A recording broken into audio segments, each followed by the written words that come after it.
You know how to use Facebook Live and you've done a couple Zoom sessions, so it's time to take it to the next level.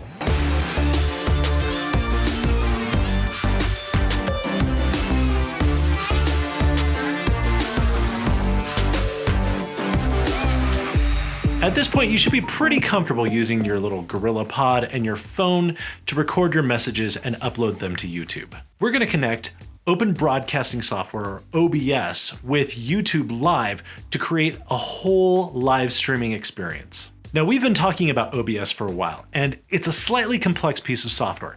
That's why this video is a little bit different. It's going to be more hands-on. You're going to need a Windows or Mac computer. You can't do this on your phone. Additionally, you're going to need Skype to go and connect with somebody else so you can have a 2-camera setup. So go ahead, pause the video, get everything together, and we'll take our next steps. Everything you need to go and get started is in the description, but hunting down the NDI for OBS plugin can be a little bit hard. So once you get to this page, over on the right, you're going to click on the download button, and that will take you directly to the GitHub page. If you scroll down just a little bit, there's the install section, and just click that link to download the software. From within Skype, you're going to need to turn on NDI. So go to your settings and then click on calling and advanced. And from there, you're going to click on the allow NDI usage option. This turns on the NDI network and allows you to send your Skype cameras directly to OBS. Now that you've got Skype already, we're going to start our call. And there's our first camera that's ready to go. We'll start our second camera, and there we are. Fantastic. Now we're going to go to YouTube Studio to turn on our stream. Just click on the button up at the top right where it says Go Live, and that takes us to YouTube Studio. Once it's done loading, we'll dismiss this screen. Click on that, and once we are done loading, we can create our stream. We're going to add a title. We can then choose whether or not it's public or private. I'm going to choose private for right now. We're also going to set a description. This helps people find it later on. We can also set up scheduling, which is great for events that that start at a specific time. We can also add a thumbnail. And we can choose our settings for child access. Once the stream is set up, we'll now have access to our secret key. This is what we're going to use to connect OBS to this stream. So we need to hit copy, and we'll head back over to OBS. Now we're going to finish setting up OBS. We're going to hit Tools, Auto Configuration Wizard, and select Optimize for Streaming. Recording is secondary. You can also set up recording. Now we're going to choose 720p as our base resolution. That'll be enough for video streaming. And then we're going to select 30 frames per second, or FPS. That'll keep our stream moving nice and smoothly. We now need to select YouTube or YouTube Gaming for what type of service. And then we're going to paste our stream key directly into that spot right there. And we're going to hit apply. And apply settings. Now that we've got both Skype and OBS ready to go, let's go ahead and set up a camera. We're going to rename this scene. You can choose anything you want, but I called it local camera. And now we're going to add an NDI source, and we'll call this webcam local. And you'll see why we choose local here in a second. Hit OK, and choose source, and oh, there we go, local. And that's the source name. So we matched it all up. We hit OK, and in a second we'll see our video. There we go. There's our first webcam. Now let's go ahead and add a second scene. So click the plus icon, and we'll name that a remote camera. And hit OK, and hit the plus button to create a new source. And we're going to hit NDI source, and we'll name that webcam remote, and hit OK. Now in this case, the source name is going to be different. That happens to be the username of the person I'm connected to. So we'll hit OK, and there we go. There's the back of my head. And we can now switch between our cameras really easily. We can hit the transition button when in our main program and see that nice little transition. Now let's add a 2-camera scene. Now you can get creative with this, but we're going to go real simple. So we'll call this 2 cameras, hit OK, And then we're going to add an NDI source again, but this time we're going to use an existing one. We'll choose Webcam Local, hit OK, and then we'll right-click, click Transform, and then Edit Transform. And from here, we need to set our bound box to Scale to Height of Bounds. And you'll see why in a second here. Now we're going to set our bounding box width, and watch the red section as it changes. So we're going to set it to half the screen width, which is 640 pixels, and you can see that changed. Now we need to crop in the sides. So we're going to say 320 pixels on the left and 320 pixels on the right, and we're good to go. There we are, right in the middle. We can close that off.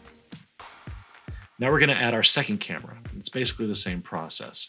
Hit NDI source, choose our remote, right-click on the source, choose transform, edit transform, set our bounding box to scale to height of bounds, and then we set our width to half the screen width, and then set our crops so we get the center, and then hit OK again.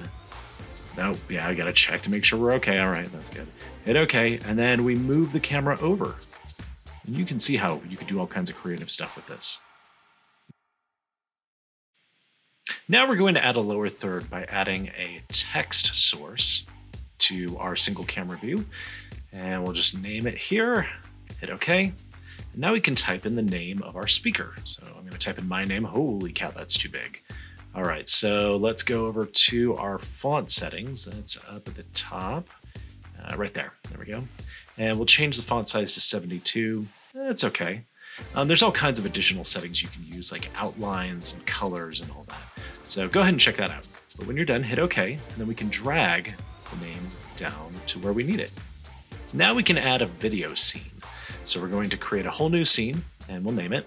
And we're going to click the plus and add a media source this time. Now we're going to name that. And now we're going to hunt down our file. Now this file needs to exist on your computer, so it's not going to be a YouTube file or a Netflix file. It's going to be something that you already have downloaded to your computer. So here I found my file. I hit open and I hit OK. And it's going to come in and it's way too big. So I need to right click on it and transform and then fit to screen. And that'll automatically size the video to fit in our presentation. Let's go ahead and check out what we've done. There's camera 1, camera 2, our 2-camera scene, and our video, all working the way they're supposed to. Let's create one last scene, a title card for our presentation. So we'll name it, and we will add a source. This time it's going to be an image. And I've already created this image using Photoshop, so I'm just going to name the source, hit OK. I'm going to hunt down my file, and there it is. Click on it and hit open. And now it's added to my title scene. Now, I'm going to use this at the beginning of my presentation, so I'm going to move it up in my scene order so that I can get to it easily. Now that our scenes are complete, let's turn on MultiView by clicking View and MultiView. MultiView is basically the control booth for your live stream. It allows you to click through each of your scenes quickly and see what's happening on each camera before you switch to that scene. And now we're ready to go live, so let's go ahead and click Start Streaming. And there we go. Now we've switched back over to our YouTube Studio browser, and you can see we're on the 2-camera view. Let's switch to camera 2. And when we switch to camera 2, camera 1 is no longer visible or audible. That means the person running camera 1 can actually be doing something else. Maybe they're running the chat room. Now, they can manage the chat room in real time. They can moderate comments and provide additional information to the viewers.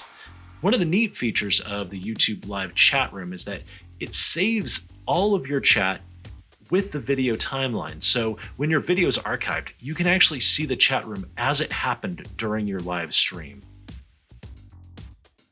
One of the things I love about this whole setup is that you could bring in any number of participants on your Skype call and create a whole new scene just for that person. You have an expert on a particular topic and you want them to go and talk for a little bit, and then you want to be able to switch to somebody else for a prayer. You could totally do that by setting up individual NDI sources. And of course, the person who's running the Skype call doesn't even have to be a participant at all. That means you can have a director who's running everything behind the scenes, while the rest of the participants are able to focus on the conversation. You can also have a dedicated person monitoring the chat, answering questions, responding to prayer requests, or simply reaching out to people and saying, "How you doing?" This setup gives you an almost limitless set of configurations. And of course, having the video scenes gives you the opportunity to pre-record stuff. Think about it, this gives you the ability to create an entire produced service using tools you already have. If this all seems really complex and difficult, don't worry.